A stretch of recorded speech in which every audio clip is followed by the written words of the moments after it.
네, 오늘 말씀은 세상의 칼을 내려놓고 하나님의 잔을 들다라는 제목으로 하나님의 말씀을 나누도록 하겠습니다. 믿는 도끼에 발등 찍힌다라는 말이 있죠. 격언입니다. 믿는 사람에게 배신을 당한다라는 말이죠. 의미를 담고 있습니다. 예수님은 많은 사람들에게 배신을 당하십니다. 그리고 오늘 본문은요, 그 배신 가운데 한 복판에 있습니다. 십자가의 죽음의 길, 그 길로 들어서는 그 초입의 발걸음을 우리는 살펴볼 수 있습니다. 우리 오늘 말씀을 함께 나누면서 나의 힘과 세상의 것을 내려놓고 하나님의 잔, 그 사명을 감당하시는 귀하고 복된 결단의 시간이 되시기를 예수 그리스도의 이름으로 축복합니다. 우리 1절의 말씀을 보니까요, 예수님께서 이 말씀을 하시고로 시작합니다. 이 말씀을 하신다라는 것은 이제 마가의 다락방에서 세족식도 하시고 제자들에게 고별 설교도 하시고, 그리고 다시 한번 눈을 돌려서 하나님을 바라보시면서 그 대제사장적 그 기도를 다 마치셨다라는 것을 내포하고 있습니다. 그 말씀을 하시고 나서, 그 모든 것을 다 마치시고 나서 예수님께서는 제자들과 함께 기드론 시내를 건너가십니다. 그러니까 마가의 다락방은 예루살렘 안에 있고, 그리고 기드론 시내는 그 밖에 바로 있는데, 그 길을 지금 걸어서 나아가고 계신다라는 것을 알 수 있습니다. 제가 사진을 하나 준비를 했는데요, 우리 잠깐 지도를 보고 사진을 보고 봤으면 좋겠는데, 저기 성전산이 보이시죠? 그리고 기드론 계곡이라고 되어 있는데 거기 그곳이 기드론 골짜기입니다. 그리고 예루살렘 안에서 밖으로 지금 나오신 거예요. 그 길을 예수님께서는 건너가고 계세요. 하나 넘겨주시겠어요? 사진을 보면 예루살렘에서 겟세마네 교회, 지금 이제 동산이라고 표현한 곳이 겟세마네 동산으로 예수님께서 가신 거거든요. 예루살렘 쪽에서 저 겟세마네 쪽으로 가신 거예요. 불과 1km 남짓입니다. 생각보다 가깝죠. 그 공간 안에서 오늘 이 말씀의 본문의 배경들이 펼쳐지고 있습니다. 하나 더 넘겨주실까요? 하나 보면은 여기서는 시온산, 올리브산에서 예루살렘을 바라보고 찍은 사진이에요. 그리고 밑에 보면 저 푸른 저곳이 바로 그 기드론 골짜기라는 것을 우리는 알 수가 있습니다. 그러한 배경 안에서 오늘 말씀이 진행되고 있습니다. 기드론 시내는요, 평소에는 다 말라 있어요. 물이 잘 안 흐릅니다. 근데 이 당시에도 겨울에만 우기 때에 물이 막 흘렀던 공간이 바로 기드론 골짜기입니다. 과거 다윗이 압살롬의 배신을 당했을 때도 이 기드론 골짜기를 건너갔어요. 쫓겨났죠. 머리를 풀고 울면서 맨발로 슬픔 가운데에 그 배신을 겪으며 건넜던 그 다윗이 갔던 그 곳도 이곳과 동일합니다. 예수님은 다른 것이 있는데 이 길을 가고 있는 그 이유가 무엇입니까? 바로 우리의 죄를 짊어지시기 위해 바로 가고 계십니다. 친히 그 배신과 죽음의 시내를 건너는 동산으로 스스로 들어가고 있다라는 것을 우리는 알 수가 있습니다. 그런데 그 겟세마네 동산, 그 기드론 시내를 건너서 겟세마네 동산으로 가는 곳은 예수님께도 제자들에게도 낯선 공간이 아닙니다. 그 요한복음에는 신성이 강조되어져 있기 때문에 예수님께서 겟세마네 동산에서 기도하시는 그 땀방울이 핏방울이 되는 그 장면은 등장하지 않지만 이미 그 장면의 기록들이 이 안에 내포되어져 있다라고 이해하시면서 말씀을 보시면은 더 이해가 편하실 것입니다. 이 겟세마네 동산에 가서 제자들과 함께 가셔서 각별한 은혜의 장소에 가셔서 당하시는 일이 있어요. 우리 2절과 3절의 말씀을 한 목소리로 읽어보도록 하겠습니다. 시작. 그곳은 가끔 예수께서 제자들과 모이시는 곳이므로 유다가 군대와 대제사장들과 바리새인들에게서 얻은 아랫사람들을 데리고 등과 횃불과 무기를 가지고 그리로 오는지라. 아멘. 예수님께서 습관을 따라 기도하셨던 그 은혜의 처소, 그리고 제자들과 깊은 영적 교제를 나누시던 거룩한 장소, 그곳이 겟세마네 동산이었습니다. 그런데 예수님은 그 공간이 배신을 당하는, 그리고 죽임을 당하는 길의 초입인 것을 알고서도 묵묵히 그 길로 나아가십니다. 그러나 가룟 유다는요, 그 기도의 장소, 그 은혜의 장소를 어떻게 활용할까요? 배신의 장소로 사용해 버립니다. 그리고 혼자 오지도 않아요. 로마 정규 보병대, 이 군대라는 단어가 수백만 명을 의미를 합니다. 200만 명에서 300만 명이에요. 예수님 한 분을 잡기 위해서 수백의 군대를 동원해요. 그리고 성전의 경비들도 끌고 오는 것을 볼 수가 있습니다. 예수님 단 한 분, 아무 무장도 하시지 않은, 아무런 저항도 하시지 않으실 그 예수님을 잡기 위해서 거대한 세력의 세상의 무력이 동원되는 것을 볼 수 있습니다.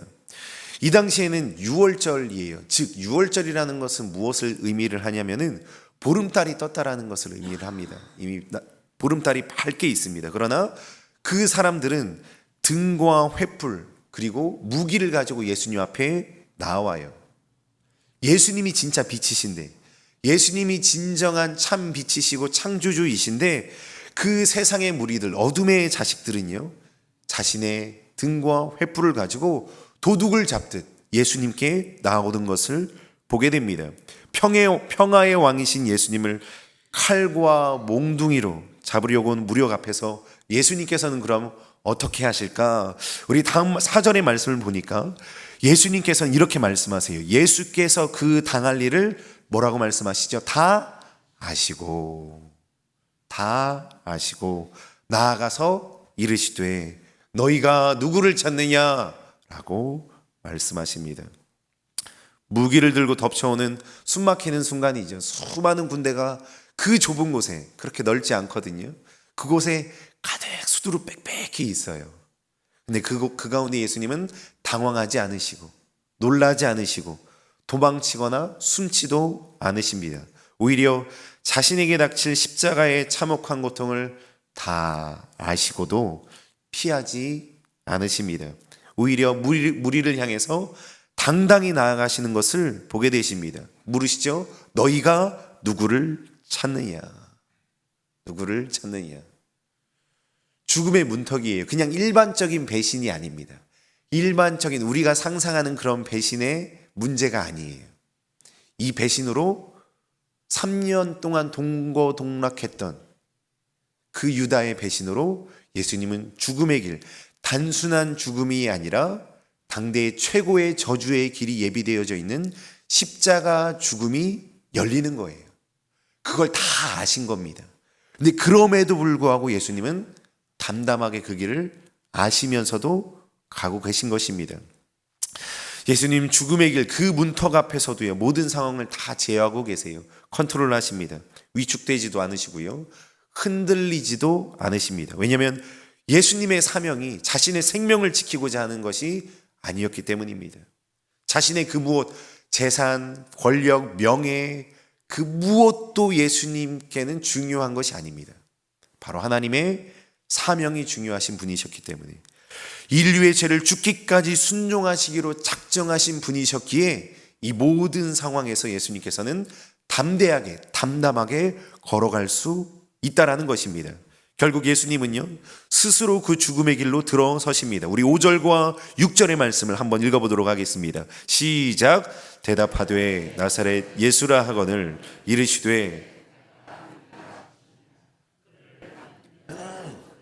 함께 섰더라. 예수께서 그들에게 내가 그니라 하실 때에 그들이 물러가서 땅에 엎드러지는지라. 아멘.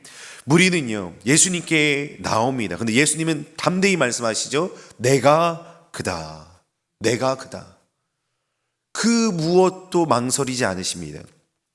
그를 파는 유다도 그들과 함께 이렇게 무리 가운데 있는데 예수님께서 그들에게 뭐라고 말씀하셨어요? 내가 그니라 하실 때에 그들이 다 땅에 엎드러지는 것을 알 수 있습니다. 먼저 볼 것은, 무리는 예수님을 뭐라고 표현하냐? 시골 출신 나사렛 예수로만 알고 있습니다. 그러나 예수님은 스스로 존재를 밝히시는데 그 존재가 어떻게 드러나죠? 신적 그런 권위가, 그런 것들이 일어나는 것을 우리는 알 수가 있습니다. 무리들은 예수님을 나사렛 시골 출신으로만 부르고 있어요. 나사렛 예수.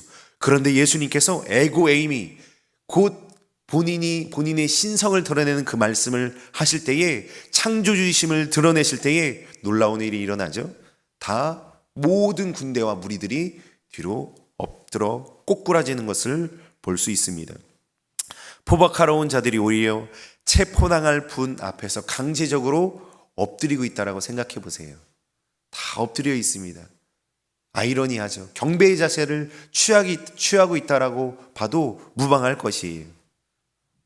세상은 예수님을 낮게 보지만 예수님 신성을 가신 신이신 이 땅에 오신 그 예수님의 존재를 밝히실 때에 그 누구도 그 존재를 감당할 수 없습니다. 우리가 믿는 분이 이런 분이세요. 우리가 믿는 분이 이러한 분이심을 믿으시기를 예수 그리스도의 이름으로 축복합니다. 예수님은 온 우주 만물을 다스리시는 우리 주 하나님이십니다. 우리 또한 무리가 아니라 예수님의 제자로 서야 되는 줄 믿으시기를 바랍니다. 그렇다면 이 말씀 한마디로 수백 명의 군대를 엎드러뜨릴 수 있는 예수님께서 왜 굳이 그들의 결박을 허락하셨을까? 우리 7절과 8절의 말씀을 보니까 이에 다시 예수님께서 말씀하십니다. 물으셔요. 그들이 말하되 나사렛 예수라 하거늘 예수께서 대답하시되 너희에게 내가 그니라 하였으니 나를 찾거든 이 사람들이 가는 것을 용납하라 라고 말씀하시면서 자신을 스스로 내어 주시는 것을 보게 됩니다. 나를 찾거든 이 사람들이 가는 것을 용납하라 라고 말씀하세요. 요한복음 17장에서 예수님께서는 뭐라고 말씀하셨죠? 하나님 앞에 기도하시면서 자신의 양떼들을 주께서 끝까지 나에게 주신 그 영혼들을 하나도 잃지 않게 하셨다라고 예수님께서는 9절 말씀 가운데에 우리에게 알려주셨습니다. 예수님이 자신을 지키려고 하시는 것이 있으실까요? 자신의 그 어떤 것 하나라도 지금 지키고 싶으시는 것이 보이신가요? 아니죠. 나의 것이 아니라, 나의 생명이 아니라, 나의 그 무엇도 아니라 하나님께서 나에게 맡겨주신 그 양떼, 그 양들을 지키기 위해 생명을 다해 나아가고 계신 것입니다. 예수님은 관심사가 달랐습니다. 예수님은 세상의 그 무엇에도 속하지 않으셨어요. 오직 하나님께 속하셨기에 이 죽음 앞에서도 능히 걸어가고 계신다라는 것을 우리는 알 수가 있습니다. 예수님은 철저한 순종 그리고 자기 희생으로 제자들 또한 구원하고 계시다라는 것입니다. 그리스도인은요, 하나님 앞에 사는 자입니다. 코람데오, 하나님 앞에 사는 자들이에요. 우리는 어디 앞에서 살아가고 있는지 돌아보셨으면 좋겠어요. 어떤 사람들은 과거의 상처 앞에서 삽니다. 어떤 사람들은 돈 앞에 살고요, 명예 앞에 살고요, 권력 앞에 살고요, 체면 앞에 살아요.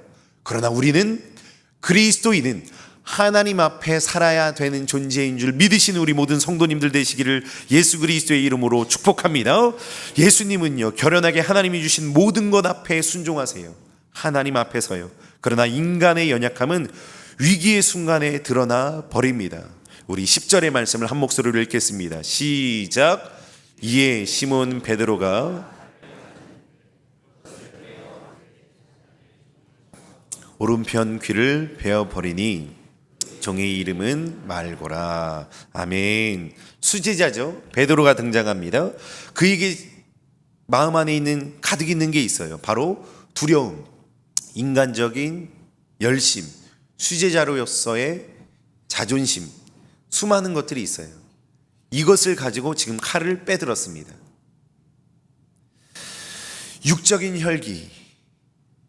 육적인 혈기로 자신에게 처한 어려운 상황을 돌파하려고 합니다. 육적인 어려움, 세상적인 어려움을 세상의 무기로 지금 돌파하려고 하고 있습니다. 하지만 자신의 것들에 기대서 휘두른 그 빗나간 열심, 그것은 상황의 해결을 가져다 주지 않습니다. 대제사장의 종 말고의 귀를 베어버리는 끔찍한 폭력으로 나타나는 것을 볼 수 있습니다. 자신을 지키겠다고 칼을 빼들어 든 베드로를 향해 예수님은 칭찬하실까요? 그래, 너 잘했다. 너밖에 없구나. 너야말로 나를 지켜주려고 하는구나. 라고 말씀하셨을까요? 아닙니다. 오히려 중요한 마지막 메시지를 던지세요. 11절의 말씀을 한 목소리로 읽어보도록 하겠습니다. 시작. 예수께서 베드로더러 이르시되 칼을 칼집에 꽂으라. 아버지께서 주신 잔을 내가 마시지 아니하겠느냐 하시니라. 아멘. 칼을 칼집에 꽂으라 라고 말씀하세요. 하나님의 나라는 우리가 이 땅에서 누려야 할 하나님의 나라는 인간의 폭력으로도 그리고 세상의 무기로도 세울 수 있는 것이 아닙니다. 예수님께서는 명확하게 선언하세요. 그리고 말씀하시죠. 아버지께서 주신 잔을 내가 마시지 아니하겠느냐. 아버지께서 주신 잔. 예수님은 지금 누구 앞에 서서 살아가고 계신가요? 이 십자가의 길을 누구 앞에서 감당하고 계세요? 무리인가요? 그들이 들고 온 횃불과 몽둥이인가요? 아니, 군대인가요? 무엇일까요? 하나님 앞에서, 하나님께서 주신 그 사명의 잔 앞에서 모든 것들을 묵묵히 감당하고 계신 것입니다. 그렇게 잔은 단순한 고통이 아니에요. 하나님께서 주신 하나님의 뜻, 그 구속사, 인류의 죄를 다 해결해 주시기 위해 그 진노와 심판이 잠긴 끔찍한 그 잔을 예수님께서는 드시고자 하시는 것입니다. 우리를 구원하시기 위해서요. 베드로는 자신의 손에 칼을 휘둘러 이 고난을 피하려고 하지만 예수님은요, 우리를 구원하시기 위해 인간의 칼을 거두라라고 명령하세요. 그리고 하나님이 주신 그 쓴 잔을 남김없이 마시기로 결단하신 것을 우리는 볼 수 있습니다. 말씀을 마무리합니다. 사랑하는 성도님들, 우리의 손에는 무엇이 들려 있습니까? 우리의 삶에 억울한 일이 생길 수 있습니다. 위기가 찾아올 수도 있어요. 두려움과 근심과 걱정이 막 몰려올 수 있습니다. 그러나 우리는 그럴 때에 어떨 때는 쉽게 우리 인간의 칼을 빼들을 때가 많이 있습니다. 내 고집의 칼, 혈기의 칼, 세상의 방법이라는 그 수많은 카드를 휘둘러서 이 상황을 내 뜻대로 통제하려고 합니다. 그것이 인간이에요.